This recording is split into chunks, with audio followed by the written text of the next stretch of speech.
मैं तो इस बात का बहुत विरोधी हूं कि मुसलमान बहैसियत मुस्लिम के अपना कोई पॉलिटिकल लीडर बनाए।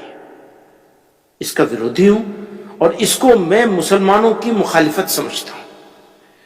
मैं उनको बहुत अच्छा आदमी मानता हूं, असदुद्दीन ओवैसी साहब को, लेकिन यहां पर मैं उनसे बिल्कुल डिसएग्री करता हूं कि वो मुसलमानों के इंडियन मुस्लिम्स के पॉलिटिकल लीडर बनने की कोशिश कर रहे हैं। इसको हम कामयाब होने नहीं देंगे किसी को, बिल्कुल नहीं।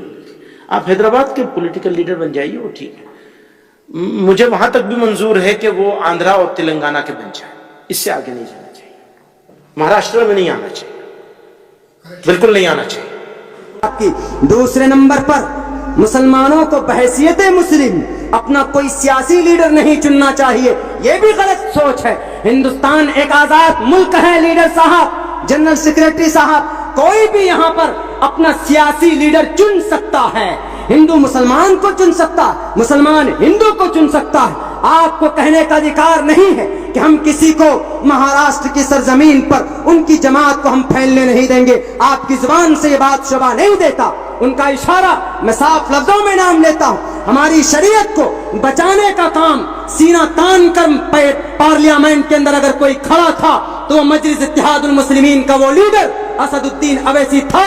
वो हमारा लीडर इस माने कर है कि जब सारे दुनिया के बड़े बड़े एमपी थे वहां पर चुप थे, लेकिन उन्होंने अगर शरीयत को बचाने का काम किया है तो वह हमारा है लीडर। हम मानते हैं सियासी पहलू एतबार से उन्होंने हिंदू को भी, दलित को साथ लिया है और मुसलमान को साथ लिया है, जो कि बहुत ज्यादा गरीब, कुचले और दबे लोग हैं। सीमांचल हिंदुस्तान का सबसे गरीब इलाके के अंदर नाम लिया जाता है, लेकिन सीमांचल की बदहाली के लिए अभी रिपोर्ट पेश करने वाला कोई अभी तक पैदा नहीं हुआ था। यही असदुद्दीन अवैसी ने गरीब, दलित, मुस्लिमों के लिए एक बिल पेश किया सीमांचल के तई, तो वही असदुद्दीन अवैसी है।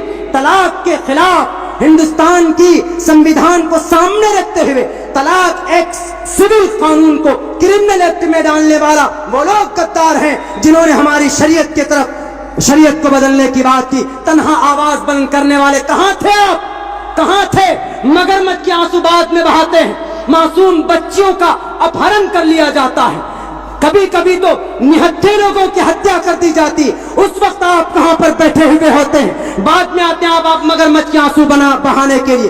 क्यों नहीं हिंदू मुसलमानों को लेकर आप फसाद पैदा होने से पहले फसाद को क्यों नहीं रोकने का काम करते हैं? जब फसाद हो जाता है तब आप दौरा करते हैं। हम आपके समझौते की बिल्कुल मुखालफत करते हैं। हिंदुस्तान सेकुलर मुल्क है। अगर असद अवैसी साहब ने अगर दलित के खिलाफ, दलित के लिए उनका हक लेने की बात की है तो हम उनके साथ हैं। बल्कि किसी भी मजलूम की आवाज कोई भी बंदा अगर उठाता है, हम अगर उठाते हैं तो हमारा साथ होना चाहिए। आप में कोई लीडर अगर उठाता है, आपके करीब का अगर कोई सियासी लीडर उठाता है, आपको उनका साथ होना चाहिए, उनका विरोध नहीं करना चाहिए।